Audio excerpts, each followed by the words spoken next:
Welcome to mind for math YouTube channel.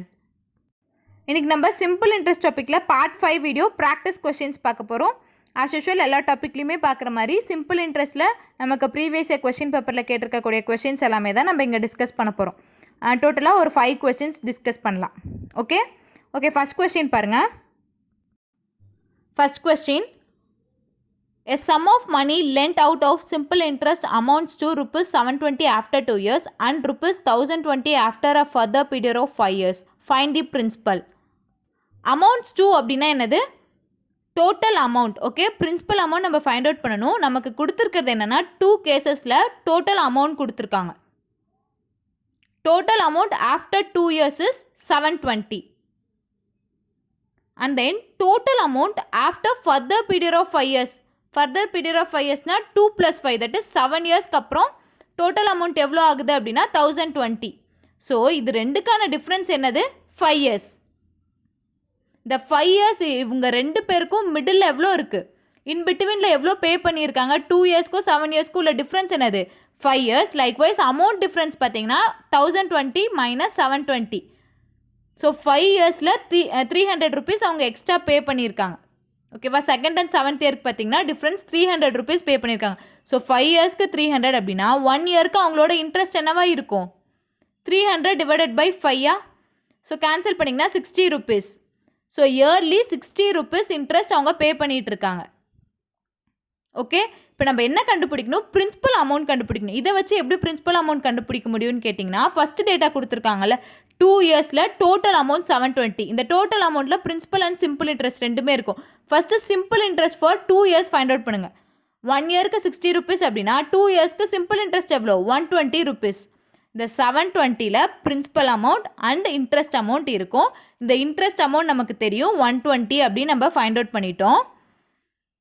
So then next என்ன பண்ணணும்? Principal amount 720 - 120 பண்ணோம் அப்படின்னா பிரின்சிபல் அமௌண்ட் கண்டுபிடிச்சிடலாமா? ஸோ சப்ராக்ட் பண்ணுங்கள், 600 rupees. So principal amount is rupees 600. That is option A, rupees 600 is the right answer. ஓகேவா? ரொம்பவே ஈஸியான question தான், பட் கொஸ்டினை பார்த்தோன்னே காம்ப்ளிகேட்டடாக நினச்சிடக்கூடாது. ஓகே, 2 yearsல 720 அமௌண்ட் 720 rupees அவங்க திருப்பி தரணும் அப்படின்னா 7 yearsல 1020 தராங்க. இன் பிட்வீன் 2 years அண்ட் 7 yearsல எவ்வளோ எக்ஸ்ட்ரா இன்ட்ரெஸ்ட் பே பண்ணியிருக்காங்கன்றதை ஃபஸ்ட் செக் பண்ணுங்கள். அது 1 year கால்குலேட் பண்ணுங்கள். அண்ட் தென் கொடுத்துருக்க டேட்டாக்காக 2 year கால்குலேட் பண்ணி நம்ம பிரின்சிபல் அமௌண்ட் ஃபைண்ட் அவுட் பண்ணியாச்சு. ஓகேவா? Okay, then next second question போகலாம். செகண்ட் கொஸ்டின் பாருங்கள். In what time will 8000 at 3% per annum produce the same interest as 6000 does in 5 years at 4% simple interest? இங்கேயும் நமக்கு 2 data கொடுத்துருக்காங்க. That is 2 cases கொடுத்துருக்காங்க. அந்த 2 கேசஸ்லையும் பார்த்தீங்கன்னா சேம் இன்ட்ரெஸ்ட் இருக்கும். That is SI1 is equal to SI2. இதுதான் கொஸ்டினில் அவங்க கொடுத்துருக்காங்க. ஓகேவா? So SI1 is equal to SI2 அப்படின்றப்போ ஃபஸ்ட்டு கேஸ்க்கான டேட்டாஸ் எல்லாமே பாருங்கள்.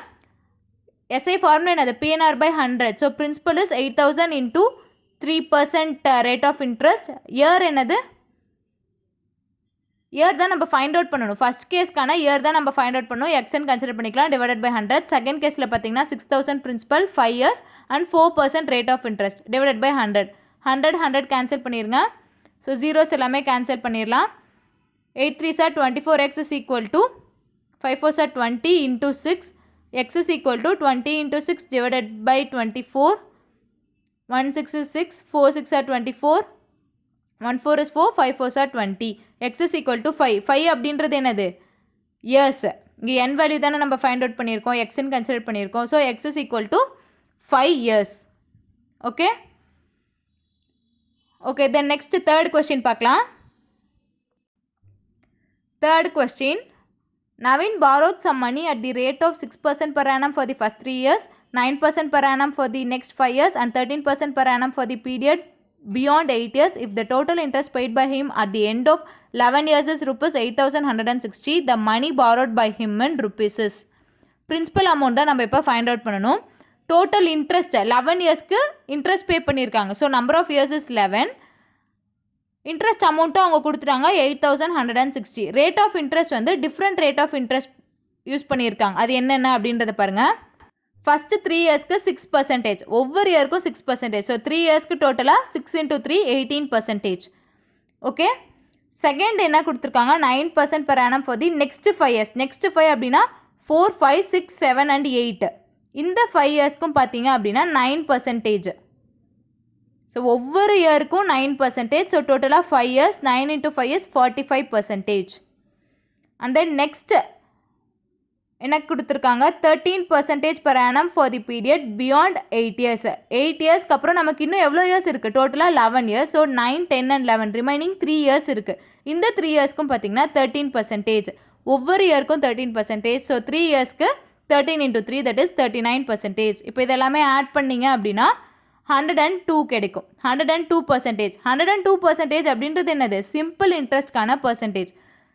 நம்ம ஆல்ரெடி அசம்ஷன் மெத்தட் நமக்கு தெரியும்.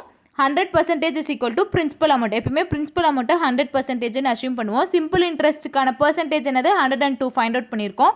அமௌண்ட் கொஸ்டினில் கொடுத்துருக்காங்க 8,160.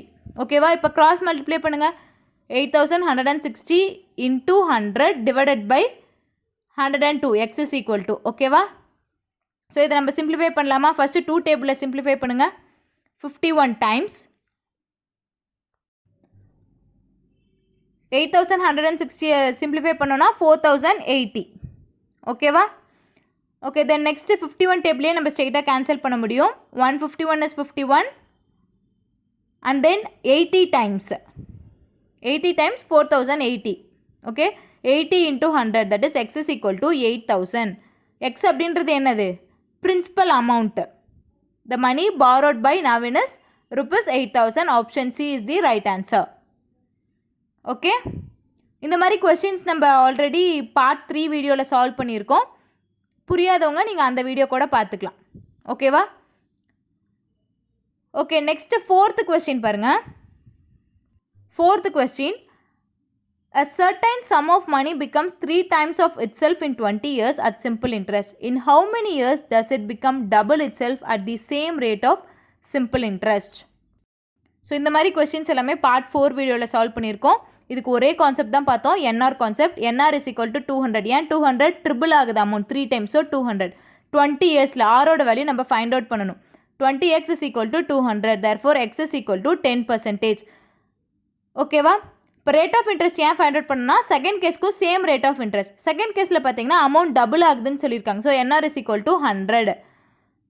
என்னோட வேல்யூ தான் நம்ம ஃபைண்ட் அவுட் பண்ணோம், ஆரோட வேல்யூ ஃபைண்ட் அவுட் பண்ணியாச்சு 10%. So 10x is equal to 100. therefore x is equal to 10 years.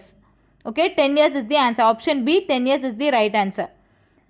இந்த கொஸ்டினை நீங்கள் இந்த மாதிரி என்ஆர் கான்செப்ட்லேயும் சால்வ் பண்ணலாம். ஆர்எல்ஸ் இன்னொரு ஈஸி மெத்தடும் இருக்குது. என்னன்னு பாருங்கள், ஒரு amount 3 times of itself மாறுது. 3 times அப்படின்னா அதுக்கு ஈக்குவலண்ட்டான என்ஆர் வேல்யூ 200. ஓகே, இது 20 இயர்ஸில் சேஞ்ச் ஆகுது. ஓகே, இதுவே அந்த அமௌண்ட் டபுள் ஆகணும். டபுள் அப்படின்னா என்ஆர் வேல்யூ 100 ஆகணும்னா எத்தனை இயர்ஸ்ன்னு கேட்குறாங்க. 200 and 100க்கு என்ன காம்பினேஷன் பாருங்கள், டிவைட் பை 2 பண்ணியிருக்காங்க. ஸோ ரைட் ஹேண்ட் சைடும் நீங்கள் டிவைட் பை 2 பண்ணுங்கள். 20 டிவைட் பை 2 பண்ணோன்னா 10 years.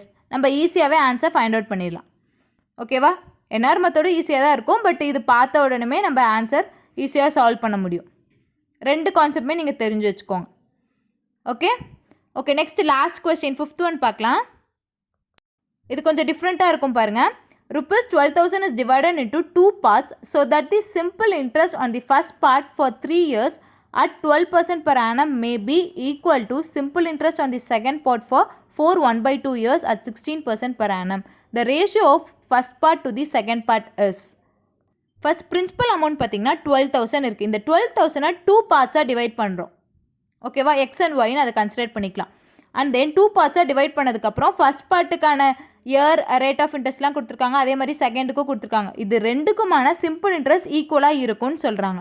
So simple interest of first part and simple interest of second part is equal. நம்மளை என்ன ஃபைண்ட் அவுட் பண்ண சொல்கிறாங்கன்னா ratio of first part to second part that is X is to Y find out பண்ணும்.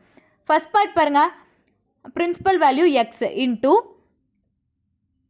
Years, number of years is 3 and rate of interest is 12. x into 3 into 12 divided by 100. Second part பாருங்க y principal and then years is 4 1/12. 4 1/12 எப்படி எழுதலாம், mixed fraction improper fraction convert பண்ணுங்க 9/2.